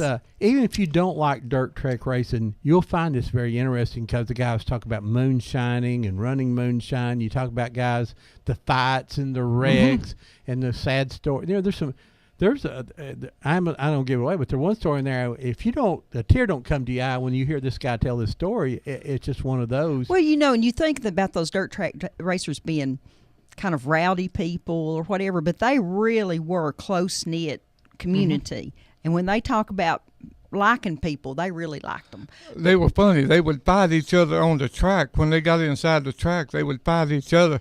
But you get them outside, it's a tavern next door.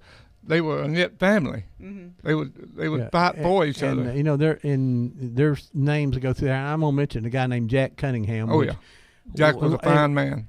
You know, it seemed like everybody that we talked about, who was your favorite driver? Jack Cunningham, Jack Cunningham, Jack Cunningham, Jack Cunningham. I mean, he was one of those people that everybody knew in Cleveland and just was a friend to everybody. He And was. I knew Jack Cunningham and just thought the world of him. Jack was that way up till he passed away. That's right. You know, He sure was. as he went blind there later, I'm a little taller than Jack was, and I'd walk up to him and say, "How you doing, Jack?" And he knew who he was. He'd say, "No," he'd go, "Now, who is this?" I'd say, "It's Ronnie," and he'd about knock me down, hugging me and Yes, everything. sir.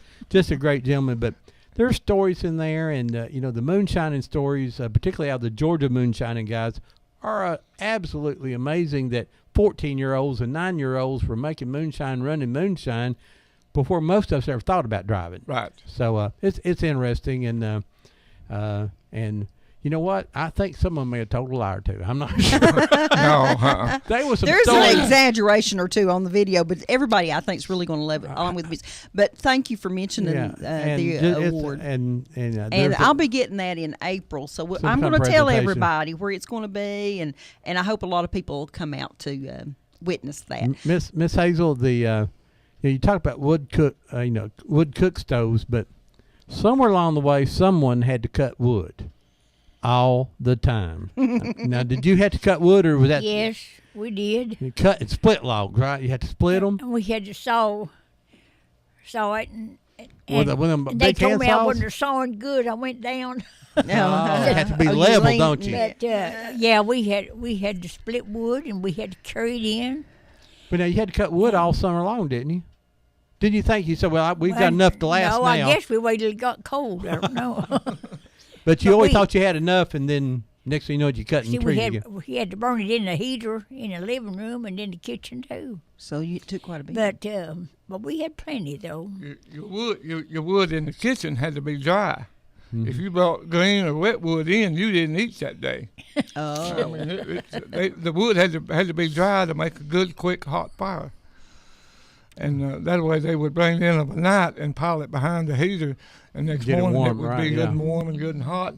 And we'd always have to go out and gather up chips, bark off of the tree, and that's what Mother would build the fire with, start it with, and it was P-Dab, did you think your name was Get Wood? get wood. Get wood or water. Yeah, Get Wood or Water. If you'd like to talk or ask Miss Hazel a question, you can call us at 423-614-5553. And we're glad to have P-Dab and his aunt, Hazel Taylor, in here with us today. And we're just talking about Growing up. kind. So you walked to school, Miss Hazel? Did you walk to school? Yeah, I did. Yeah, you did. Yeah. How far was it? About 2 miles, I guess. About 2 miles. And we walked to church too. Yeah. Everybody in the community. And we They just crowd up, and we had a good time walking there and back. And so as you was just walking along, the next household of people would just join in. Yeah, join in with us. And we just had a good time. You know what? You can't let your kids walk 2 miles anywhere now, can you? No. It's a totally different But now world. Church was further away. But we went, it didn't matter where it was snow on the ground or what. We went to church and walked. I think people were a little healthier then when you got outside in the cold. Well, And we didn't. We just. you didn't think anything about it. It's just what you did. All we know is go to church. We went. Go to school, church, and work. Yeah, There you go. That's it. From sun up it to was, sunrise. I don't think people realize, that the younger generation is that it was every day you had to be involved in surviving. When I say surviving, although you lived very nice, but if you just took a week or two off, you're going to be in trouble in a couple of weeks there if you didn't keep the garden clean and didn't grow. How do you like your squirrel, Miss Hazel? Squirrel. Yeah. I don't eat no squirrel. Did you ever eat squirrel when you were younger? I eat rabbits. Rabbits. Okay. Okay. What's the difference between rabbit? What's the difference between rabbit? I don't eat squirrels. Well, what's the difference between rabbit and squirrel? Is the taste different? She would boil it and then fry it. Roll it in flour and fry it. So, and what does a rabbit Good. taste like? Just like chicken? No. I guess. I guess. No, but I guess you've seen a pan or two of fried chicken in your lifetime Oh, too. yeah. Your mom could cook it without any problem, I'm sure. Oh, yeah. Make dressing and all that. She was a good cook. Fried. Now you got She me was a fried good chicken. cook. She cooked for the school a lot. Yeah, she did. She cooked for more school. Oh, and they actually cooked for the kids then. Yeah, they Wow. did. Yeah. Now, And they also they cooked what was in the community. The community would maybe furnish the food for the school.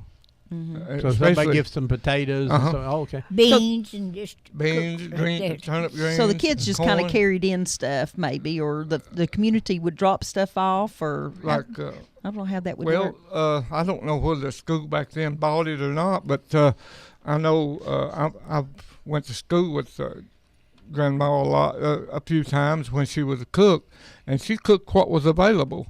And people like Ted Lackey and Paul Bancroft and J.M. Ramsey would see that the school had stuff to feed the kids. What were they, 40, 45 kids in school? I guess so. Yeah. They had a little room and a big room. Yeah. One was 1 through 4, 5 through 8. And they all taught to... Now, how many rabbits did you have to feed 12 kids? A bunch. You'd have to shoot a bunch of rabbits, wouldn't you? To have what? How many rabbits? To feed 12 kids, it'd take a lot of rabbits. Just one. Just one. You just shared it. So did your dad shoot them, or did he catch them in a rabbit gum? Rabbit gum. Yeah. See, you didn't shoot them. Oh, well, I see. And we also eat poke salad. Oh, I've had poke salad. And poke stalks. Yeah. They're good fried. Yeah. Now, how do you fry a poke stalk? Just like okra. Just like okra. You just cut it in little circles. You skin that green off a little bit. Or I do. Yeah, and the best poke salad's out where the cows go and stuff. But it's real good. I know our neighbor used to come across the street and get them out of the edge of our dog lot. He'd say, "Do you mind if I pick your poke salad? Just help yourself." I had a friend move down here from Iowa, and I told him about poke salad, and it was a weed, and the best kind grew out where the dogs or the cows pooped. And he said, "What?" And so I picked a big stalk of it and took it over to his house. And I sat there and I wrote down how, looked at his wife, they both had their eyes were just as big as they could be. And I wrote down how you kicked, fry it with some oil. I did, but you'd told me. And you put in, some eggs and scramble it and everything like that. And, and I sort of got the feeling is after I left, they threw it out in the backyard. They didn't fix it. And I said, if you take well, this it's out, actually a nice thing to have. Poke salad was a nice treat, but now you had to. Now, I didn't put egg in mine. You didn't put an egg in yours. My grandma did. I wanted mine like greens. You want it more like a green, yeah. What about picking blackberries? We had to pick blackberries, and we had some nice blackberries over on the creek. We just lay us a plank in like that and just walk in on them, and they would grow big long berries. And Mama canned them. She made jam and jelly out of them. And how did you get to keep from getting chiggers? When you was picking blackberries, I got more chigger bites. If you run fast enough, you can run. And we'd get into wasp nests, get stung and all that. And, I wasn't worried about snakes being in there trying to get the No, animals. we weren't afraid of snakes. I don't reckon. I was. And we'd go huckleberry picking with Daddy. Now, what's a in the huckleberry? mountains. What's a huckleberry? It grows on a little bush. It's a wild little bit blueberry. round. It's a wild blueberry. Yeah. Okay. I don't think I've ever had a huckleberry. I've only And heard of them. They would, we'd bring back buckets, and Mama would can't do them the same way. What about peaches? And did you have peach preserves and things like that? Yeah. Do you have your own peach trees, or Just- did you trade for them? Well, I think we had one in the backyard, Mhm. and it had plenty of peaches on it. But anyway, we got them somewhere. I don't know where. Well, those peaches. We you know, canned everything we could. And peach preserve and pear preserves. Oh, Yeah. that was always good. yeah. They didn't throw anything away. And then everything. we dried a lot of fruit too. Yeah. Now, how did How you did dry you it? dry fruit? You just peel them and slice it real thin, and sometime we would put it up on the top of a little house, put a sheet up there, and so the sun. You have to dry it till it gets brittle, crumbly, Then you got you some good dried fruit. I I've got remember some in the freezer right now. I remember my I mom. am so hungry. I remember my mom drying apples for apple stack cakes in the back window of a '62 Chevy Impala. That Yeah, remember those. They had the huge window in the back of them. She'd lay her pillowcases or whatever it was on there and put that fruit in there. And I don't think it amused my dad quite as much as it amused me. Now, Hazel, I talked about eating squirrel and rabbit. What is the craziest thing that you ever put on your table? Well, I imagine y'all ate turtle and Groundhog. well, I never. But did they have that kind of stuff? I mean, did you eat that kind of stuff? They've even cooked groundhog. Groundhog. But I don't think I eat any. And possum. Possums are greasy. They're aren't easy they? to catch. They're possum's easier to greasy. catch because they flay dead. Possum's greasy, but So is a groundhog, isn't it? the possum, it's awful to say, Mama would cook it good and she'd put it in the oven and lay sweet potatoes, just cut sweet potatoes half in two and lay around on that. Us kids eat everything she fixed. Well, yeah, you had to. But we didn't know no better. Don't worry about what you say on this radio station. You can say anything you want to. It's quite all right to lay potatoes Well, on see, a I possum. had Now, to- was the I had to possum? Wait a minute. Was the possum whole? Was he still whole, or did she cut him up? Oh, she cut him up. She cut him up. Okay, because And that, all I could think about was that armadillo cake in that crazy movie. That but just one time seemed like I can Well- remember. I don't know. I remember my mom cooking possum and rabbits and squirrels, and I think that she might have tried a raccoon one time, and it was kind of gamey tasting. I think. Oh, yeah. I didn't eat any of it. I just would just look at it. Pam, my wife, whenever we was years back, right after we was married, or a couple of years into our marriage, she would cook anything I brought in. And I brought in she said, I want to try a raccoon. So I caught one, cleaned it, and she cooked that thing. She cooked it about 3 days. And that was the roughest thing I ever tried to eat. I said, honey, I don't believe we can handle this. But the worst thing I That's ever called done. slow cooking. The worst thing I ever brought, me and a friend of mine, we used to bird hunt all the time, quail hunt. So we went out early one morning, and we passed this field. It rained all night. We passed this big field, and it had created a big pond in the middle of that field, and there was a bunch of mallard ducks on it. I said, look at them ducks, boy. I said, let's go get them things.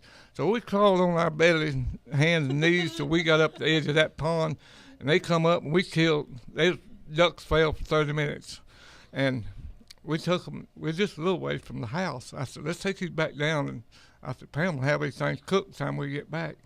So we took them back, and we come in that evening, and we rounded the driveway there and went up. And I seen all them feathers. The yard was full of feathers. I told Roy, I said, I'm in trouble. He said, why? I said, look down at them feathers. I said, she has worked all day trying to pick them ducks. I went in, and she met me at the door. She said, don't you never bring me another duck. She said, I picked on them things for 30 minutes apiece, and said, I have singed them. Said, I still ain't got all the hairs and the feathers off of them. So she had them cooked. She baked them. But wild duck is pretty rough to eat. You have to really, if you've never cooked it, they're pretty rough. We ate that thing. Meat was black. It's real dark and pretty tough, stringy. When you had chickens, you didn't go to Walmart and get them. No, you had to go out there and catch that chicken. Mom would go out and wring their heads off like that. Just get a little fryer up and wring their heads off. Those women were tough back then. I watched my grandma grab one and take it over to a stump and had a little hatchet and chopped his head off. And what amazed me, she's standing there holding that chicken head, and that chicken's flying. It's flying all over the yard. I'm going, how's it doing that? Its head's over there in my grandma's, and then we had it for supper. I'm going, I was a little confused about that. I was a young boy then going. Well, you talk about at the end of the show to log all this stuff, and Pam, my wife, before her mother passed away, and they still had chickens. She filmed her going to the chicken lot, catching a chicken, and coming out and cutting its head off, and scalding it, and taking it in, and she done the whole preparation from cook to table. Yeah. And she got all that on film. That's good. And she, we watched it the other day, and it brought back a lot of memories. The kids, they said, "Oh, I can't believe she killed that chicken." But Well, it says someone killed the chicken you had yesterday. yeah, it's you gathered eggs from it and ate it the next day. But I mean, it was just the way of life back then. Yeah. And, And I was going to try to kill an old rooster, and I cut part of its head off, and that thing started flopping, and just followed me wherever I went. And we like to never got that thing killed. chasing you. Anyway, we finally did. We've had time. Yeah. But they talk about that and everything. But these were chickens that were fed with what you had to feed it, and there was no arsenics fed them to make them grow bigger and stuff like that. And so probably it was a lot healthier. Oh, yeah. Then you went and put it in lard, but besides that, it was pretty good. Well, I don't think people overate then either. No, they really couldn't afford to overeat. Yeah. And it was, and they was 12, 14 in the family. 14 in the family. We've pushed the buttons again, folks. So if you want to call, you can call us at 423-614-5553. And I don't reckon, I can't remember them ever having a harsh word for any of them. Well, now, having a good attitude, too, will make you live a long life, I think. Yeah. Okay. Go ahead, caller. You're live on Old Town Cleveland. Yes, this is Hazel and P. Dowd's cousin calling in from Fort Myers, Florida. Oh. Who is he? Miss Hazel wants to know who it is. Tell her it's Patsy. It's Patsy. Well, hello, Patsy. Hey, Hazel, this is just my blessing from the Lord today. Oh, thank you. I can't believe I'm seeing you. Wave at them. Are you in Florida? I'm in Florida. Oh, good. I'm enjoying this so much. Well, I'm so glad I got to come. I am so glad that you're on there, too. Yeah, and we're doing good. Yes, you are. I've had you on my mind, and I saw that it was posted that y'all were going to be on there. Yeah. And it was just the Lord's blessing that I got to get through. I've been dialing and dialing. Oh, my. I hope to get up to see y'all soon. Looking forward to that Ramsey reunion. Are you still going to have that? Yes, ma'am. They'll always, as long as I have a breath, there'll be a Ramsey reunion. That's all right. September 13th. We're looking forward for it. We're going to have. And this is Mary Lee's son. P. Dab is. I see you, P. Dab. Thank you for calling. Appreciate you. Yeah, I'm loving this. Thank y'all so much for doing this. All of our history is going by the wayside, and we need so much more of this. Amen. Yeah, we just have a lot to talk about, but we can't get it all in one day, can we? Hey, Patsy, before you have your reunion, make sure you call our show and invite the if you're trying to find family members. We always like people to call and tell us about reunions and things of that nature. Was there a doctor? Sure will. This is really something. I wasn't even aware of this. Yes. One of our cousins down in Alabama had posted it on Facebook, and I saw it, and I posted this morning, oh, I wish I could be there. Oh, yeah, that'd be good. Online, and I am there. I'm seeing y'all, and this is my blessing. I'm telling you, the Lord has been so good. Well, I think about you a lot. And, Patsy, you'll be able to go to YouTube about Tuesday and type in Old Town Cleveland, and we'll be on there, and you'll get to listen to her and see her again. I'm going to do that, and I would love to know if there would be any way to get a video, because there's a lot of shut-ins that you are welcome to copy that off of YouTube, and if you can't manage to do that, you let us know, and we'll try to help you out with that. I sure will. Thank y'all. All righty. Bye-bye, Patsy. Good to talk to you. We're just having a family reunion on the air, aren't we? Well, that's good, though. I mean, I'm loving it. That's another cousin. That's another cousin, and this is the same thing that we talk about every week. You Now, need to write I all want this to talk down. about your automatic dryer and washing machine you had when growing up. Washing machine? Yeah, what kind of washing machine did you have? Rubboard. Oh, rubboard. All right. Good morning. Rubboard. Good morning, live on Old Town Cleveland. Yeah, I got a question for Hazel. Go ahead. I know she's a good cook. So was Big Mama. I used to eat her cooking a lot. And but my question is, did they ever make soap? Soap. Okay, we'll talk about that. Thanks, Bullet. Did you ever make your own soap? Mama did, yeah. Yeah, Mama did. You make that out of the lard and the ashes and all that? How'd she make it? Lye soap and I don't know what all.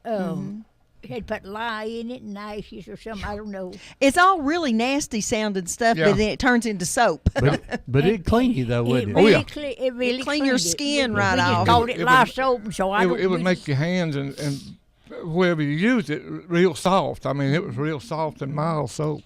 All right, go ahead, call you live on Old Town Cleveland.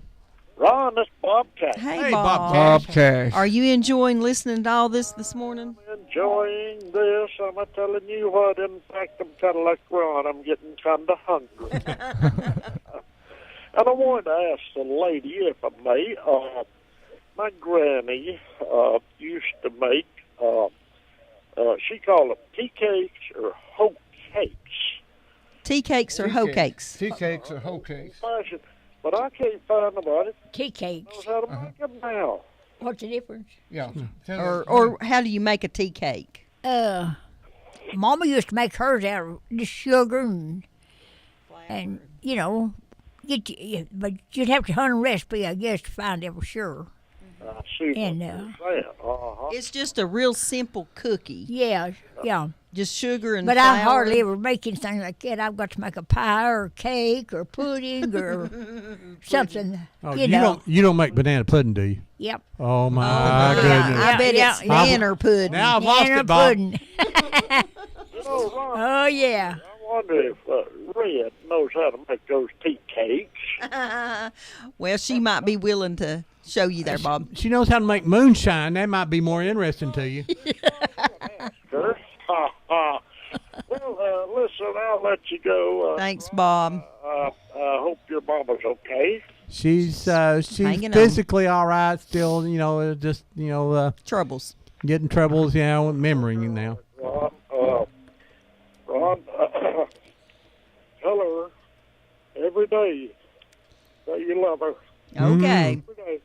Thanks, Bob. Okay, talk to you later. Bye-bye. Bob's mother passed away just recently, Geraldine and Angelo, and we definitely missed her. My mom's cousin, so we've known them a long time, and then that was just sad to see her go. But she'd lived a very good life. Good morning, live on Old Town Cleveland. Hey, Ron. Hey. Enjoying this show about Neil. How things were done.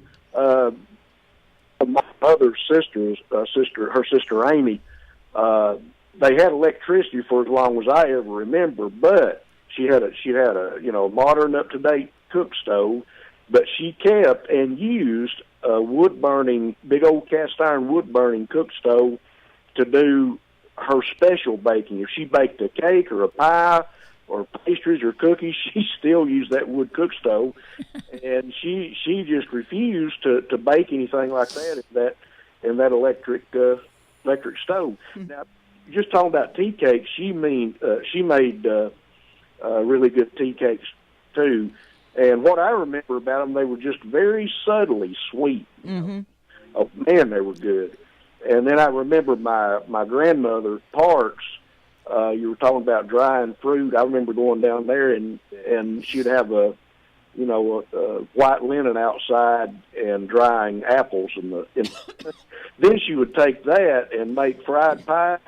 Oh Lord, they were good. Fit to eat. Yes. But, I don't know. Some things do it the old way. You just won't improve on. That's right. There's no way to improve on it. No, there's not. Enjoying the show. Thanks, Neil. Bye-bye. Hey, that's a first. Neil called in and didn't mention a motor. We talking about how you washed your clothes and dried them. And I put a picture up there behind you of what they call a clothesline. If you look up there, see the clothesline?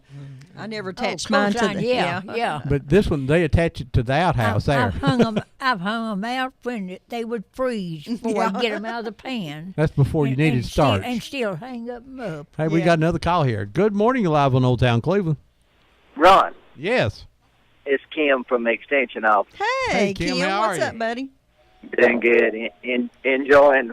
Yeah, I just have turned it on, but I know Grandma tea cakes was left over from the dough when she used to make those apple stack cakes. Now we used to always call them fruit cakes, but but we make the great big piece and then put the dried apples and fruit in between it.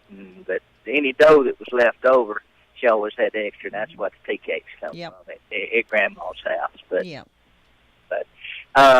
your guest there, I want to, we used to, Grandma and Grandpa used to kill hogs all the time. I want to know about souse meat. Okay, we'll explain a little bit more about souse meat to you. And Ron, we're getting ready to start a Master Gardener program. You call me first of the week. We need. What night is it going to be on, Kim? It's going to be on Thursday nights from 6 till 9. We're going to start the 27th of February. Hey, I'm probably going to be around that. there. That's good. Yeah, thank you. Ron's been wanting to take the Master Gardener's class for years, and he always finds out about it a week after it started, or it's in the middle of wrestling season. I can't grow weeds. When you can't grow weeds, you really have problems. Miss Hazel, tell us about souse meat. Well, you just take the last parts of the hog. Everything that was left over, and we ground it up. We ground up meat, and we put sage and black pepper. Now, did you boil it before you ground it? Yeah, it was all the meat was cooked. I remember seeing that head down in that big pot and going, Yeah, you made that the head and just whatever. It was all the scraps. Everything but the scraps, squeal. Everything but the squeal. But it was real good. You put enough sage, to make it taste good. And then you put it in, leave it cold. You didn't warm it up. Well, I guess you would when you started to eat it. But Mama just put it in a bowl or something other and keep it. And we'd eat off of that. I remember seeing my dad slice it. Yeah. Like he'd put it in some kind of rectangular shape container, and he'd flip it out and just slice him off a big slice, and he'd offer me some, and I'd say, no, thank you. Up north, they called it scrapple. Oh, I didn't know that. Yeah. My dad-in-law was from Pennsylvania, and he used to go out on the farm, and they would use everything, and they called it scrapple. And he said they would slice it off and slice it, like you said, and fry it. Well, apparently people still eat it because it's in the stores. You can still get it in the stores. You can get it at Publix. There's not a lot of packages of it, though. No, I wouldn't think I don't so. think that it's probably one of the more popular. Well, you'd be kind of surprised what people will eat. Oh, yeah. So it was the early bologna. You can still get it over at Bessie's. Oh, yeah. Oh, yeah. I've never had souse meat. I've had Spam and potted meat. Well, it's a different sort of animal. It's a little different. The Spam is a little better. To me, it is. I never could handle that. That souse meat. Some people are going, if it's better, if Spam is better. Oh my goodness! But it's an acquired taste. But with these hogs, see, we had to help Mama till they was through. We had to get the toenails off the feet. Yeah. Cut their ears off. A lot of people like their tongue, and we had to do all that, but we done it. You just did it because it's what it needed to be done. They didn't throw anything away. I didn't eat any such as that, but you helped with it. I helped fix it. Good morning, live on Old Town Cleveland. Hey, Ron, you get souse meat over IGA on Wildwood. There you go. All right. Well, I really appreciate you calling. Let me know where I can get souse meat. Let's go back to the biscuits and sorghum. Yeah. Hey, thanks, Anna. Ron, Yeah. Freddie eats it. You can eat it. No. Freddie's eat a lot of it. You can eat rattlesnake too, but I prefer sorghum and biscuits. Me too. Thanks, Anna. They talk about the good old days back then. We're in the good days right now. Right. That's what I always think too, and I think it's that people have happy memories, but when you start thinking about how hard they had to work and what they didn't have, it's really a tough life. There are better conveniences now, but I don't know if the family is as good as Don't take me back. That's the reason I can't do anything today. I'm down in my back. I got through high school one time. I don't go do that again. Go ahead, call. You're live on Old Town Cleveland. Yes, I just had a couple quick questions. Sure. Yes, I was just wondering, now what's the difference between molasses and sorghum exactly? There's not. It's just a different name. Okay, so it's basically the same thing? Yes. Yeah. Oh, I didn't know that either, so I'm glad you asked that. Molasses is a more proper name. It's that maybe somebody from New York come down and they just thought of it, but it's anything in the world but cane sorghum. Yeah. Okay. Anything else? Well, now your guest in there, you said she went to a Bancroft for God. Yes. She's gone to Bancroft Church of God her entire life, and she's nearly 90 years old. Man, well, my grandfather was a pastor out there for a little bit, James Earls. Oh, yes, yeah. we talked about him a little bit earlier. Yeah. Oh, yeah, he was my grandfather. I was never able to meet him, but yeah, he was my mother's father. So. And she remembers him well. Oh, so yeah, I was lucky enough to meet Ron a couple months ago. I was at the Bride of Cleveland game. Okay. Yeah, I wasn't able to attend, but I was a security guard at the First Tennessee Bank across the street. Oh yeah, we met. Sure did. Yeah, I remember you now. Yeah, so, yeah, I was excited to meet you because I'm a big fan of the show, and I was so happy to meet you there. And well, we enjoy meeting everybody and talking about them, and we encourage everybody to save their history.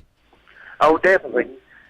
Yeah, I love your guys' show. I've been listening for a long time, and I love to listen to. I love to learn about the history of my town, and I just thank you guys so much for what you guys do. Thank you so much, and thanks for calling. We thank people like Hazel and PDAB for coming in and sharing their knowledge. We just ask the questions, and they give the knowledge. Hey, thank you so much. Bye-bye. Thank you. Nice meeting you. Bye-bye. I think next week I'm going to have a show where we just talk about where things used to be and what people remember, and just kind of a real casual show. So I want everybody to be thinking about businesses and restaurants and all that went away. And what you remember, kind of like the Earls this morning. Earls. I had never heard of that until I saw that video the other day, and then see there you remembered. We've got a guy we're trying to schedule now. He's going to come in. His dad was involved with the Cleveland Hotel and ran the Teddy Bear restaurant. What was his name? Day. Last name is Day. Okay. This guy's is. And then in the first week of March coming is not Daryl Patterson. David Carroll. David Carroll's coming. Daryl Patterson's coming on sometime we're too. getting Daryl Patterson later in March, but David's coming the first, and we're going to talk about the history of television and radio there. Okay. He wrote a book about it. Yeah, he's been here once, but man, we just want to. I got the book too, and it's just great. But they're going to come and talk about that again, and just the funny stories. I'm sure we'll probably talk about Tommy Jett somewhere along the way, and Dale Anthony, and those early Bob Brandeis and Miss Marcia. Hey, we were real impressed, P-Dab. He called and asked if he could be on our show. Oh, my goodness. That's a change. I was just thinking about the wood stoves. Yeah, go ahead. Cook stoves. We had a warming closet on ours, and Mama would bake a lot of potatoes, sweet potatoes, and we'd go to church. It'd be cold when we come back. But we knowed something that would be in that warming closet for us to eat when we come back. Yeah. And so we'd make hideout, and they'd be good and warm in that warming closet. Now you Put had that one fresh butter on it. You had one stove in the house to heat the whole house, right? Yeah. So then we had the cook stove, both of them heated. Yeah. Yeah. So now, was it warm enough where you slept, or is that why you had sisters? No, it's okay, I guess. All the quilts on. Yeah. Did your mom make quilts? Yeah. Oh Lord, yeah. I've got one of them. I do too. She made every grandchild a quilt top. Wonderful. And which reminds me, the quilt show's going on now down at the museum center. Stitches in Time. Now there's where we went at Mount Olive, but the quilt show. Mm-hmm. And you enjoyed that. And I gave Good one, Good Peter. Yeah. And I pieced quilts too. Wow. Used to did. Wow. Go ahead, caller. You're live on Old Town Cleveland. Yes, I was calling.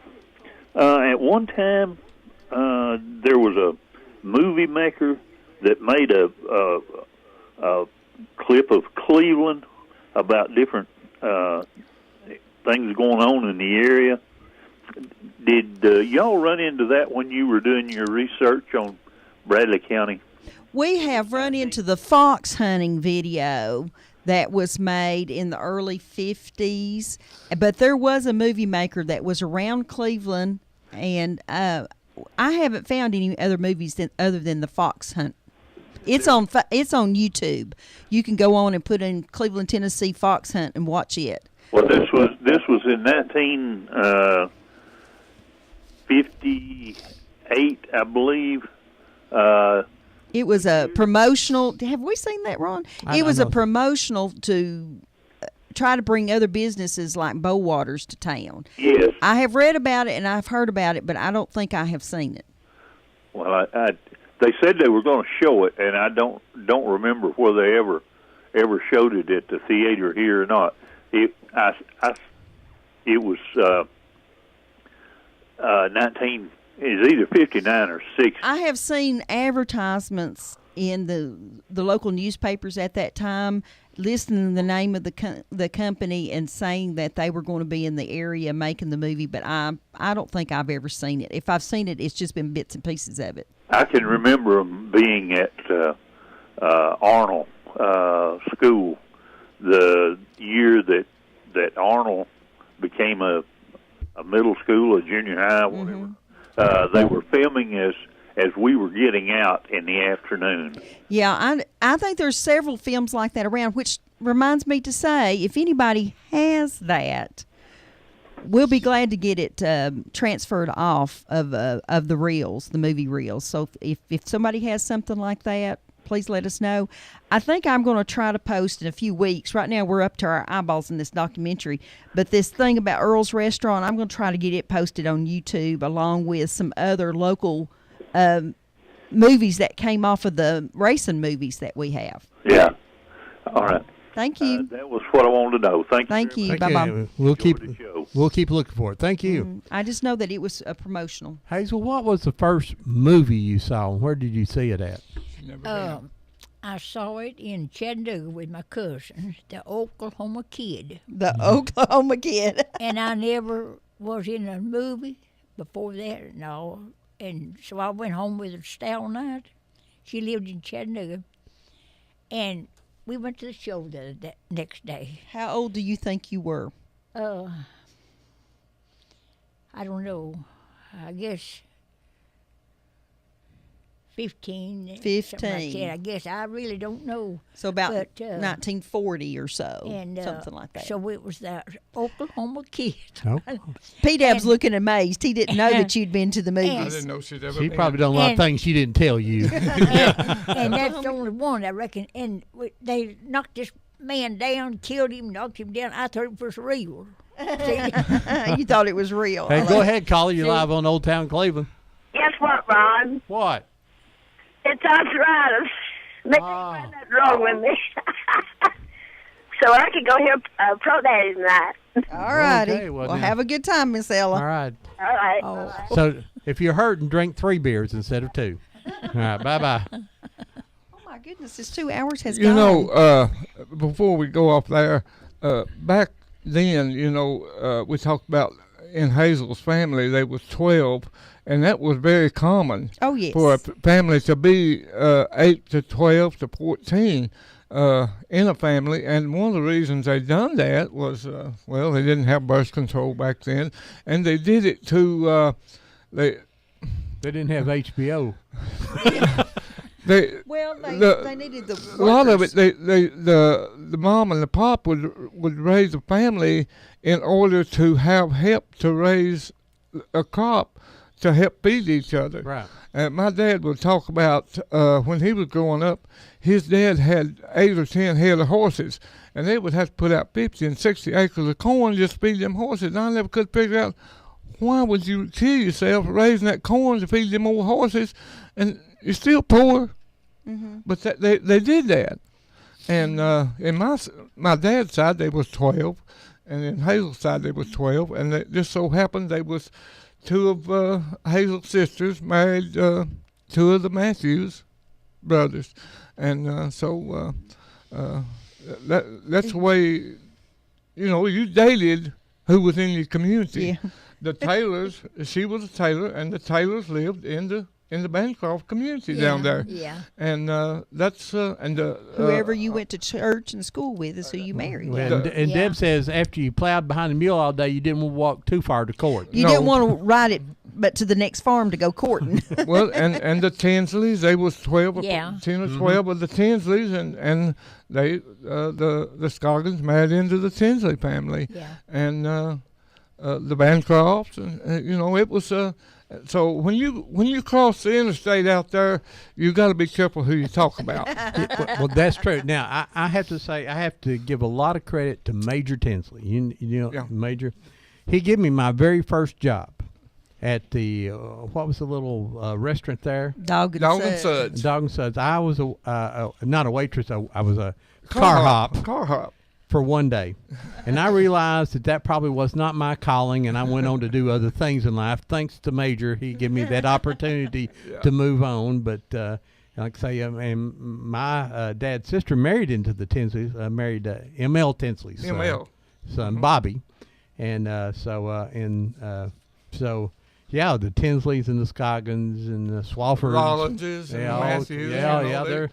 It's a whole big family. Yeah, somebody related to somebody out there. Yeah. It sure is true. When you cross the interstate, you just don't talk about anybody. That was the way we was in my family down in Tinga, Georgia. Pretty much if you from Tinga, you pretty much was related to somewhere, or you was our next door neighbor, and just we run out of kids or aunts and uncles to get married. Miss Hazel, we appreciate you so much coming in today and sharing a few of your memories. This 2 hours has passed by quickly. I know it, and I've enjoyed myself so much. Well, thank you, and I hope we brought back lots of great memories to everyone listening. And Ron, it's time for your spiel. Well, just what we talk about every week is you need to write down your history, record people like Hazel. If you have one in your family, get some kind of camera and record them. Your cell phones will do it now. Write it down. Get the pictures from underneath the bed and out of the shoe boxes, and somebody write names on the back of them. So, because when this older generation's gone, there's another level of history. Every day there's history dies, and we didn't write it down. So it's up to you. Until it's written down, it's not history. And we'll always remember about Pearl Harbor, but Deb, we may not remember Aunt Pearl. That's right. So what happened down your street in your neighborhood could be important to not only to your family, but someone that worked with your family. So every week every day you've got to be concerned a little bit about history, and you'll be headed forward. We really appreciate you guys being with us today. And I've enjoyed it. Now, I've enjoyed seeing you able to be here, P-Dab. It tickles me to no end.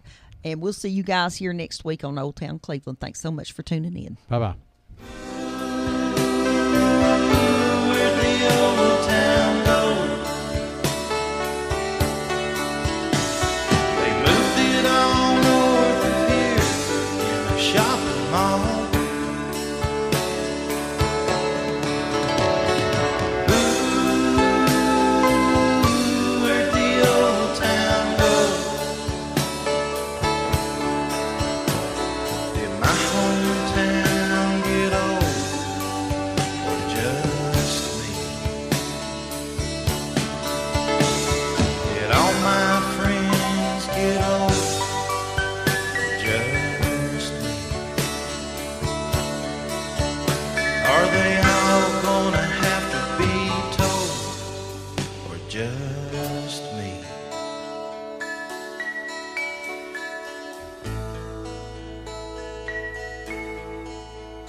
You are listening to WOOP-LP, Cleveland, Tennessee. WOOP FM is a broadcasting service of the Traditional Music Resource Center, and we play America's original music.